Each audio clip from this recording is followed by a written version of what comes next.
Hello everyone. तो आज आप सब कैसे हैं? आपके चैनल लेजेंड एग्रीकल्चर पर स्वागत है। तो जैसा कि आपको पता है कि MPPAP प्री एग्रीकल्चर टेस्ट का पेपर 26 जुलाई को हो चुका है, जिसका आज अपन पेपर एनालिसिस करने जा रहे हैं, जो कि 26 जुलाई को शिफ्ट 1 और शिफ्ट 2 में हुआ था। शिफ्ट 1 में जहाँ तक मेरे कॉन्टेक्ट हैं, जहाँ तक मैंने पूछा और जहाँ तक मेरे को पता है कि कुछ लोग कह रहे थे कि 130 तक 200 में से मेरे मार्क्स आए। बहुत सारे लोग कह रहे थे और बहुत सारे लोग 70 से 80 और 90 से 100 के बीच में भी जा रहे थे। यदि पेपर के एनालिसिस की अपन बात करते हैं AG 1, 2, 3 पेपर की, तो जो AG 1 था PCMB था। PCMB में बहुत सारे लोग कह रहे थे कि जो केमिस्ट्री थी उसमें केमिकल्स रिएक्शंस बहुत सारी आएंगी, मीन्स 2 या 3 क्वेश्चन या 5 तक भी गए होंगे। और फिर बात करते हैं फिजिक्स और बायो, बहुत सारे लोग कह रहे थे कि लॉजिक लगाने वाले क्वेश्चन आए थे और थोड़े टफनेस भी थी। और मैथ्स की बात करते हैं तो मैथ्स में भी जहाँ तक बात करते हैं, मैथ्स का जो साइन कॉस थीटा वाले जो क्वेश्चंस रहते हैं, टेक्नोमेट्री और अपने जो AP और GP रहते हैं, वो वाले क्वेश्चंस पूछे गए थे, लेकिन थोड़ा हटके पूछे गए थे और थोड़ा लॉजिकली थे वो क्वेश्चंस। ठीक है भाई, तो ये 25 मार्क्स के 4 पार्ट्स में डिवीजन था इसका। फिर अपन बात करते हैं एग्रीकल्चर की। तो एग्रीकल्चर में इकोनॉमिक्स बहुत ज़्यादा तौर पर पूछी गई थी। इकोनॉमिक्स से क्वेश्चन थे इस बार, लाइक नाबार्ड्स वगैरह से, RBI बैंकिंग सेक्टर से बहुत सारे क्वेश्चन थे इकोनॉमिक्स से। ऋण वगैरह, जो लोन वगैरह रहती हैं, दीर्घकालीन, मध्यकालीन, ये सब। ठीक है, फिर आते हैं एनिमल हजबेंड्री पे। एनिमल हजबेंड्री की बात करते हैं तो जो एनिमल्स की ब्रीडिंग है, इन ब्रीडिंग, आउट ब्रीडिंग, लाइक एक क्वेश्चन था, मैं आपको बताता हूँ कि ग्रेडिंग किसके अंदर आता है, तो वो आउट ब्रीडिंग के अंदर आता है। ग्रेडिंग मीन्स होता है क्रमोन्नति।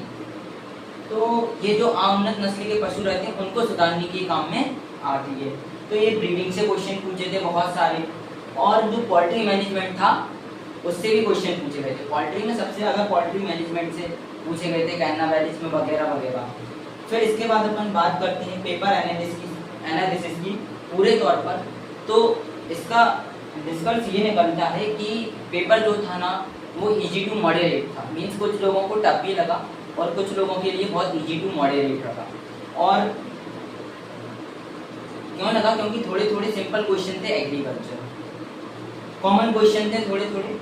इसके बाद बात करते हैं अपन कट ऑफ की। कट ऑफ की बात अपन करते हैं तो कट ऑफ का ऐसा है कोई सिनेरियो कि कट ऑफ में जो पिछली बार का कट ऑफ था वो थोड़ा क्या है कि पिछली बार का जो कट ऑफ का लेवल था वो थोड़ा कम था, क्योंकि उस टाइम का जो पेपर था ना वो थोड़ा टफ आया था। वहाँ पे बिल्ली वगैरह, हिरन के क्वेश्चन पूछे गए थे, है ना। बिल्ली की कितनी दुग्ध ग्रंथियाँ, मेमोरी ग्लैंड्स होती हैं, हिरन में कितने आमाशय होते हैं, ऐसे क्वेश्चंस पूछे गए थे। तो उस टाइम का जो कट ऑफ था वो थोड़ा कम गया था। लेकिन इस बार का बहुत सारे लोगों से मेरे को पता चला है कि पेपर का एनालिसिस जब किया गया तो बहुत मॉडरेट था पेपर। तो इस बार थोड़ा मेरे को लगता है कि कट ऑफ कहीं ना कहीं थोड़ा बहुत हाई जाएगा, क्योंकि बहुत सारे लोगों के मैंने जहाँ तक देखे 130 प्लस मार्क्स भी गए हैं और किसी किसी लोगों के तो 170 से 190 के बीच में भी हैं। कम से कम 14 या 15 लोग होंगे ऐसे।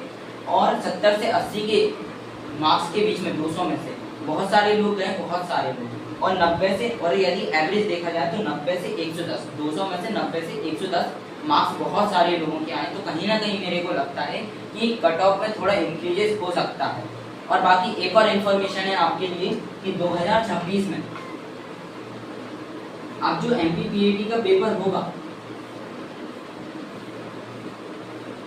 उसमें अब आपको जो अदर जो गवर्नमेंट कॉलेजेस होंगे, लाइक जैसे कि एक्सीलेंस कॉलेज है भोपाल वगैरह, अब ये सब आपको MPPAP के थ्रू मिलेंगे। अब ये ऐसे नहीं मिल सकते।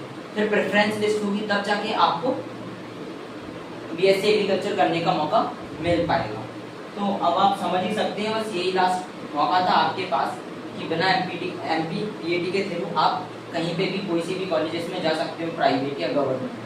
लेकिन अब ये जो 2 विश्वविद्यालय हैं, JNKVB और RVSKVB के अलावा अब आपको और अदर कॉलेज, गवर्नमेंट कॉलेजेस लेने के लिए MPPAP अनिवार्य है, ये ESB ने कह दिया है। बिल्कुल। Thank you for watching. आपको अच्छी लगी है तो आप लाइक, सब्सक्राइब और बेल आइकन को प्रेस कीजिए और इस वाली वीडियो को और बहुत सारे लोगों तक शेयर करिए।